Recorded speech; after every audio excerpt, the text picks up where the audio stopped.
इस वीडियो को देखिए। ये 24 सितंबर का वीडियो है जब बांग्लादेश के केयरटेकर गवर्नमेंट के चीफ एडवाइजर अमेरिका गए थे। वहां वो क्लिंटन ग्लोबल इनिशिएटिव के प्रोग्राम में भी शामिल हुए थे। क्लिंटन दंपति से मोहम्मद यूनुस के करीबी संबंध जग जाहिर हैं। इसमें क्लिंटन नजर भी आ रहे हैं। लेकिन सबसे खास बात तब हुई जब मोहम्मद यूनुस ने उन 3 स्टूडेंट्स लीडर्स को क्लिंटन से मिलवाने के लिए स्टेज पर इनवाइट किया।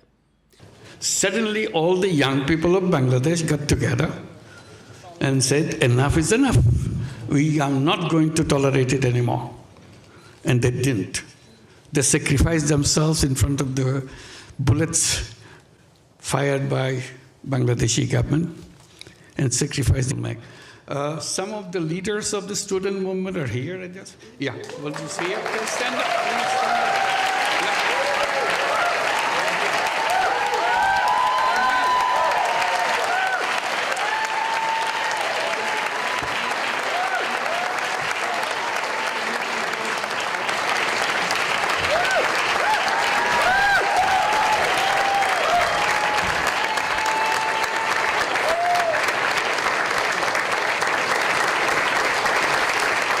We are not giving up.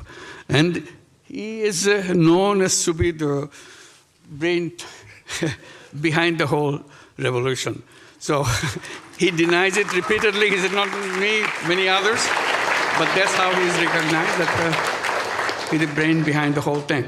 Mohammad Yunus ने जिस स्टूडेंट लीडर को इस पूरे तख्ता पलट का मास्टरमाइंड बताया है उसका नाम है महफूज आलम। महफूज ना केवल स्टूडेंट लीडर है बल्कि इस्लामिक टेररिस्ट ग्रुप हिजबुत तहरीर का मेंबर भी है। तस्लीमा नसरीन को तो आप जानते ही होंगे, बांग्लादेश की बहुत बड़ी लेखिका हैं।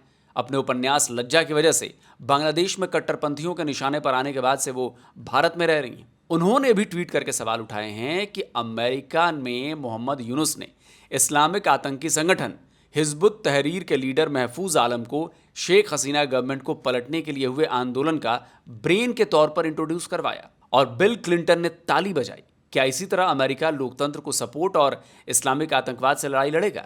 आरिफा रहमान रूमा बांग्लादेश ओपन यूनिवर्सिटी में एसोसिएट प्रोफेसर हैं। उन्होंने ट्वीट करके बताया है कि महफूज को लोग सूबेदार के नाम से जानते हैं। वो अक्सर इस बात से इनकार करता है कि तख्ता पलट वाले आंदोलन के पीछे वो नहीं था, लेकिन अब हमें लग रहा है कि इन सारी चीज़ों के पीछे उसी का दिमाग था। ये बहुत ही शातिर तरीके से तय की गई ये चीज़ है।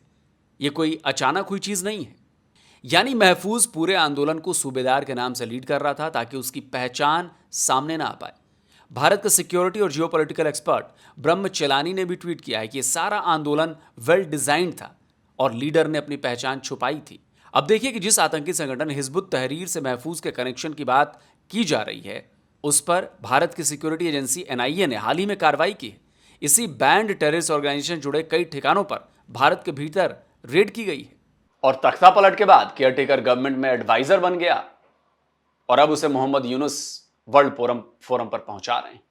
इससे न केवल मोहम्मद यूनुस और महफूज का पूरा कनेक्शन सामने आ रहा है बल्कि इसमें अमेरिका का रोल भी साफ साफ दिख रहा है। और इन्हीं सब का एक नतीजा ये भी है कि बांग्लादेश में हिंदुओं पर अत्याचार बढ़ता ही जा रहा है।